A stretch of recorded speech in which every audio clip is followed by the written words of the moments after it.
I don't know what it is with these Republican guests I sometimes have in this program, but you remember last week when I had Kurt Bills on. He's the Republican candidate against Amy Klobuchar for the United States Senate race. And when I was down in the Twin Cities at the Capitol, that was the day that Mr. Bills announced that he was going to enter the fray against Amy Klobuchar or try to get the nomination. And Kurt Bills literally ran from the state capitol building underneath through all the tunnel work and all the catacombs in St. Paul to get over to the state office building where I was broadcasting from, shows up out of breath, sweating, had to call a timeout before I interviewed him because he needed 5 minutes to catch his breath. It all worked out. Today, literally 30 seconds ago, State House Speaker Kurt Zellers rushes into our KFGO studio, sits down. You don't have a sweat going. You're not breathing heavy, but you're right up against the gun there, Speaker. How are you doing? Well, I'm great. Good to see you, Mike. Thank you for having me in, especially, I don't know, it must be an efficiency thing. And actually, I've been in politics for 20 years now.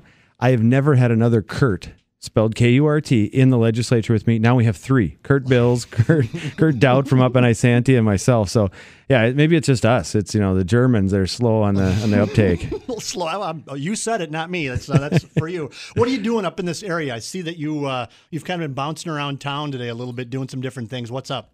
Yeah, I stopped by helping Travis Remke out in his campaign this morning a little bit. He's up in the primary race tomorrow. We're behind him 100%, 110%. He's a great guy, got a local business background. He's, I met his wife and kids this morning. He's got two beautiful girls that are out door knocking with daddy every so often when they get a chance. As someone who has two small kids at door knock, I know how long those episodes usually last. And if they're 30 minutes, you're lucky. But out here helping Travis, and then we're going to make our way up to Crookston, visit Deb Keel, and then end up in Thief River Falls tonight. Just out helping our candidates, talking about the elections, talking about what we worked on this last couple of years. What do you think about your chances of keeping the House in Minnesota? Obviously, you're going to say they're great, and things are very positive. But there are some seats that are up for grabs now that maybe weren't up for grabs in the past, and one of those is the one that Travis Remke might. If he's successful in the primary tomorrow, he might be running for. That was a seat that was rock solid Maury landing for as long as Maury wanted that seat. He retired. I'm not. It's an up for grab seat, I think. Sure. And there's some others like that in the area. Yep. And every election, I was in the 2002 election. I worked for Norm Coleman as a spokesman. Got elected, and a special in 2003. Saw what happened in that election. And the 2006 election was a wave election against us. If you said there were a lot of Republicans that wouldn't admit to being Republicans in 2006. So I've seen wave elections on both ends of the spectrum.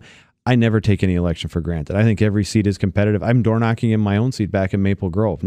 Obviously not today, but we don't let any of our candidates, whether they come from really safe seats, really competitive seats, take any race for election for granted. So Travis is one of those seats. It is a very competitive seat. Maury has done a fantastic job of helping out, and I should say Representative Lanning or Chairman Lanning. I've known Maury since I started in the business. He's Maury to everybody. Okay. But Maury's helping Travis out. He's a great guy. I really, not only is he a good fit for the community, but he's just a nice person too, and that makes up for when you try to go out and ask for someone's vote. Everybody, that first impression at the door is what people make their decision on, especially in a local race. Travis is one of those guys. You meet him, you like him, you want to vote for him. Is this going to be a tougher year for Republicans? Obviously, 2010 was a wave year for Republicans. It was absolute rear end kicking on the Republican side, and I'll tip my cap forever and a day because of that. There's been some things going on with finances in the GOP party, with Amy Koch, the scandal. There's been some other stuff going on within the party. How damaging could that be to the Republicans in 2012, if at all? I think some of it, obviously the finances with the party. We count on the party to be helpful to us. We all run as Republicans or Democrats. That's the reason why you have a party affiliation behind you. And that isn't helpful. I'll tell you that. I'll be honest with you. It doesn't help to have our party in debt, that they couldn't pay rent for a while. That's a news story. We're a completely separate entity. I think we're sitting good financially with a amount of campaign funds we have on hand to help defend our candidates and actually help to pick up some seats. So in that sense, we're going to be aggressive, but yeah, those things don't help. It's in the public specter. You report on it. The newspapers have stories on it. It's not helpful. However, I will say, and you're right, it's in my job description. I have to say that we're going to win every year and win every seat. But I'm also a pragmatic farm kid. So there's a few that we won't win. There's a few that we will win. But I do think most Minnesotans, most Americans are focused on jobs and the economy. What is it that you're going to do not to help my neighbor who lost his job get a job back? That's important first and foremost. But what are you going to do to make sure that my job stays here and also allows me to, my business owner or the company I work for, to expand? So I have an opportunity to move up, to get a promotion, to get a raise.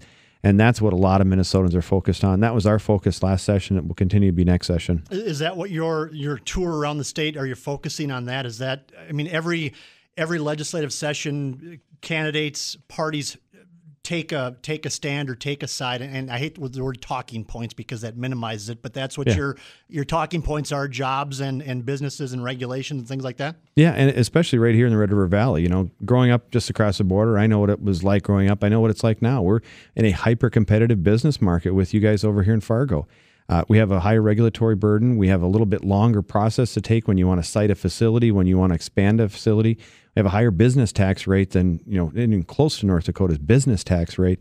So we have a competitive disadvantage there, but we have an advantage in hardworking people, great education system. So we're in a competitive market. And if you're focused on jobs and the economy and being competitive, that's what most Minnesotans want to talk about. There are other issues that, agriculture in certain areas up here, obviously in the Red River Valley, you're already combining some barley and some wheat, are probably getting close. Down in the cities, it's maybe more focused on, state fairs coming up. But each area of the state, the overriding theme is, what are you going to do about jobs and the economy? But did your party, with majorities in both houses last session, did you focus on that? Because I look at it, and obviously I have a different view of the world than a lot of people in the Republican Party. Sure. I saw a lot about voter ID. I saw a lot about gay marriage. I saw a lot about a lot of different things. I didn't see a lot of job creating bills or jobs bills coming from the Republican Party. And in my view, the bonding bill and the Viking Stadium at the very end of the session, which became contentious, and we can get back to that later, sure, those ended up being the jobs bills that came out, and they passed because of Democratic votes. I mean, so were you guys focused on that in the last session, or did you lose your way? Yeah, no, we were. And the one thing you find, and especially, we actually, because it came up, it was and I don't like to use talking points either, because a lot of what I say, it's heartfelt. It's what I grew up with. It's what I believe. And same with my Democrat colleagues. But what they kept saying over and over again, this was a session about divisive constitutional amendments. Well, having a photo ID to vote, I've talked to a lot of Democrats and a lot of independents say, yeah, showing your ID when you go vote is not a divisive social issue. The time spent on those constitutional amendments compared to the rest of the budget and some of the regulatory work we did, some tort reform bills that we looked at, increasing technology in state government, it's minuscule in comparison. A few percentage points of the actual committee time and floor session time spent on that compared to, the hard work of looking at our regulatory system. And we have a local rock star, Dan Fabian. He's just up the way here from you, Warroad, Roseau, part of southern Manitoba. Dan worked on House File 1, which is a permitting reform bill. There's still a lot of that out there. Talk to a business owner that's trying to expand a marketing company, a manufacturing company. Talk to somebody in agriculture. I met with some dairy farmers down in the southwest part of the state. Trying to expand their dairy operation in Minnesota is a burden. $250,000 just to start up the permitting process.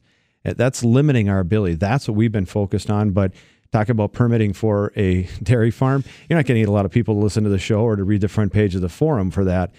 Talk about, a sex scandal, talk about a party in debt. That makes the front page of the paper.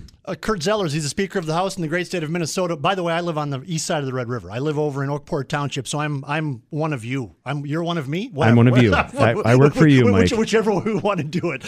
This is the Mike McFeely Show. Kurt Zellers in studio with us. We'll keep him.